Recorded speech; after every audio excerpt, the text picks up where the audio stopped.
Market to Market is everywhere you are.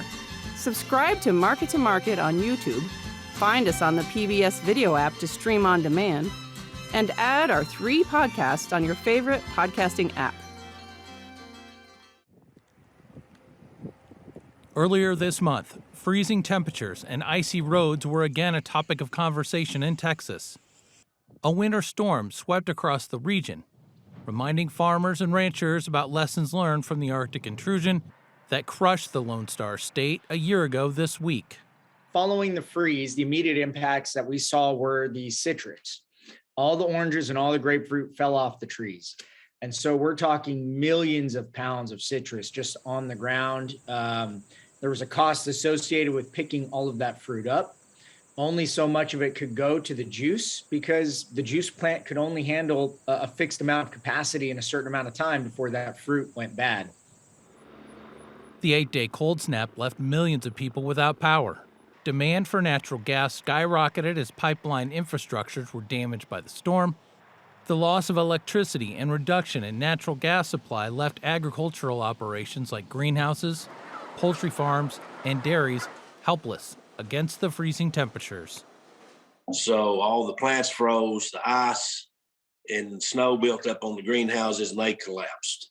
Same thing happened to our chicken houses. Not only did they have loss of chickens, but when the heat went off, the ice and snow built up on our chicken houses and many of those caved in. So we're still trying to dig out of that. Even with 12 months of distance from last year's storm, Texas fruit growers are still recovering. Producers of the 2022 citrus crop are predicting a 70% drop in this year's annual harvest. A normal season's harvest can be 720 million pounds of fruit. Once we've finished the crop and everything's been harvested, the farmers now know which trees have survived after a year and which ones haven't. So they're going to be spending a lot of time going in, trimming off dead wood, pulling out any trees that did not survive the freeze, replacing those trees, and just really focusing on bringing grove care health back up to where it needs to be. In the years since the Arctic freeze, some citrus growers left farming altogether when their livelihood was frozen solid.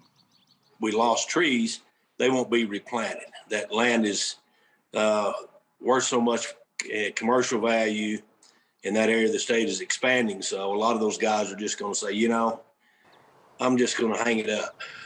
So we're going to lose some acres in the long run. Texas agriculture officials predict it will take 3 to 4 years for citrus growers to return to pre-freeze production levels. In the meantime, growers are adapting their operations to match a new climate model. What we're seeing is that people are adjusting their planting patterns to try to account more for the possibility of cold weather in late January through about mid-February. For Market to Market, I'm John Torpy.